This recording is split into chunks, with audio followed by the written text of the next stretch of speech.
नमस्कार, आप देख रहे हैं यूपी न्यूज 24/7। मैं हूं आपके साथ अक्षिता मौर्य। आइए रुक करते हैं खबरों की ओर। बांग्लादेश में हिंदू समुदाय पर हमलों की घटनाएं रुकने का नाम नहीं ले रही हैं। हालात ये है कि बांग्लादेश में हिंदू समुदाय के लोग शांति से दुर्गा पूजा उत्सव भी नहीं मना पाए और दुर्गा पूजा पंडालों को कट्टरपंथियों द्वारा निशाना बनाने की 35 घटनाएं हुई। पुलिस ने बताया कि नवरात्रि उत्सव के दौरान बीते एक महीने में पूरे देश में दुर्गा पूजा पंडालों में 35 अप्रिय घटनाएं हुई हैं।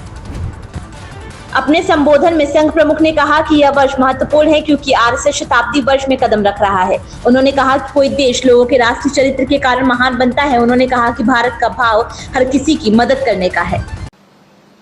सत्य, करुणा, शुचिता, तपस, इस चौखट में जो बैठता है वो धर्म है। धर्म भारत का स्व है, रिलीजन नहीं।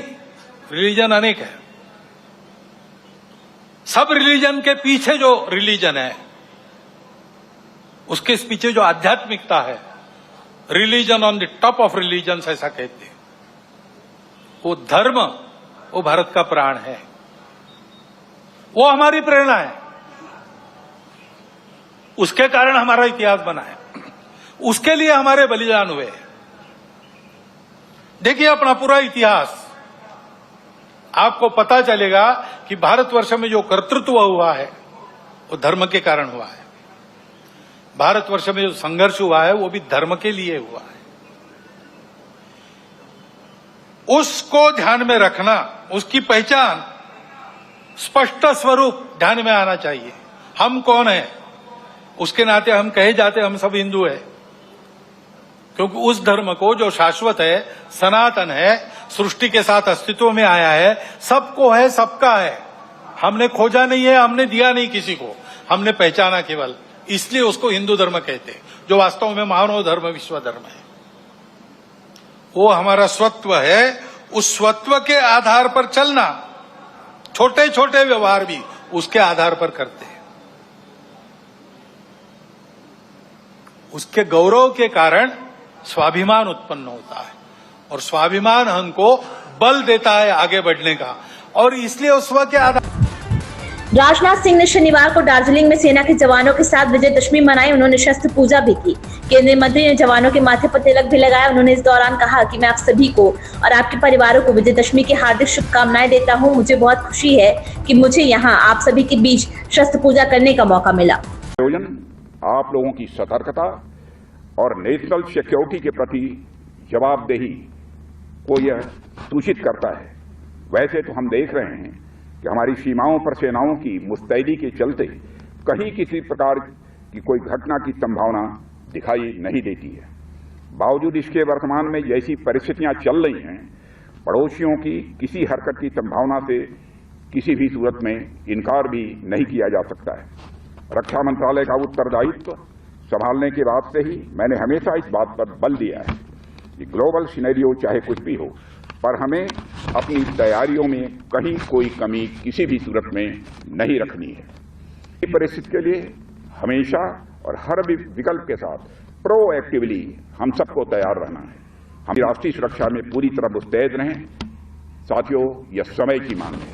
आज जब हम सभी शस्त्र पूजा में एकत्रित हुए हैं, हम अपने इस संकल्प को दोहराएं कि हम भारत की आन बान और शान को अपने मन, वचन और कर्म से लगातार और ऊंचा करने के लिए सतत प्रयास करते रहेंगे। हम अपने तिरंगे झंडे की शान को और ऊंचा करने के लिए सदैव प्रयासरत रहेंगे।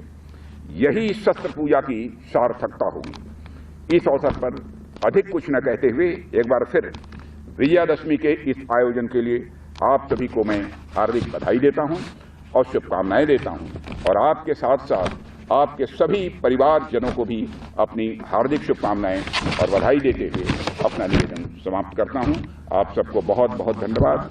बोलिए भारत माता की, भारत माता की, भारत माता की। भारत सरकार ने जैव ईंधन को एक नया स्वरूप देने के लिए ग्लोबल बायोफ्यूल अलायंस के साथ समझौते पर हस्ताक्षर किए। विदेश मंत्रालय ने इस बात की जानकारी साझा करते हुए बताया कि भारत सरकार के इस कदम से देश में जैव ईंधन को और अधिक प्रोत्साहन मिलेगा। पूरा देश आज दशहरा का पर्व मना रहा है। यह पर्व हर वर्ष शारदीय नवरात्रि के समापन की साथ दशमी तिथि को विजयदशमी के रूप में मनाया जाता है। यह त्योहार बुराई पर अच्छाई की जीत का प्रतीक माना जाता है। प्रधानमंत्री नरेंद्र मोदी ने भी विजयदशमी की शुभकामनाएं दी हैं। उन्होंने अपने आधिकारिक एक्स हैंडल से ट्वीट कर देशवासियों के लिए विजय की कामना की है। नाथ पंथ की परंपरा का अनुसरण करते हुए गोरक्ष पीठाधीश्वर के विशेष परिधान में मुख्यमंत्री योगी आदित्यनाथ ने श्रीनाथ जी के विधि विधान से पूजा आराधना की। तदुपरांत गोरखनाथ मंदिर में प्रतिष्ठित सभी देव विग्रहों का विशिष्ट पूजन किया। शाम को प्रभु श्री राम की आरती उतारने मानसरोवर जाएंगे। बाट घाट रामलीला परिसर में चोरी से बिजली उपभोग की झूठी सूचना पर बिजली आपूर्ति बंद कराने और सफाई न होने से नाराज रामलीला कमेटी के पदाधिकारियों ने शुक्रवार को रामलीला का मंचन रोक दिया और धरने पर बैठ गए। बार एसोसिएशन चुनाव के प्रत्याशियों ने अपने अपने घोषणा पत्र जारी कर दिए हैं। इनमें अधिवक्ताओं के लिए लाभकारी योजनाएं लागू कराना, उनके लिए चैंबर्स की व्यवस्था, अदालतों में अधिवक्ताओं के बैठने की व्यवस्था, बार बेंच में सामंजस्य बनाए रखने के दावे किए जा रहे हैं। भाजपा नेताओं ने रेलवे रोड थाने की पुलिस पर जीएसटी चोरी करने वालों से मिली भगत का आरोप लगाते हुए जमकर हंगामा किया। इंस्पेक्टर के खिलाफ नारेबाजी करते हुए धरने पर बैठ गए। हंगामा ज्यादा होते देख पुलिस अफसरों ने भाजपा नेताओं को समझाते हुए मामला शांत करें। उन्होंने कहा कि गलतफहमी के कारण ऐसा हुआ है। विजयदशमी के अवसर पर राजधानी के प्रमुख रामलीला कमेटियों ने इस बार कुछ नया और अत्याधुनिक बदलाव किए हैं। हर साल की तरह रावण, कुंभकर्ण और मेघनाथ के पुतलों का दहन तो होगा, लेकिन इस बार पुतलों में एक खास मैकेनिज्म लगाया जाएगा जिससे वे दहन से पहले हंसते हुए नजर आएंगे। इन खबरों में बस इतना ही। बने रहिए यूपी न्यूज़ 24/7 के साथ।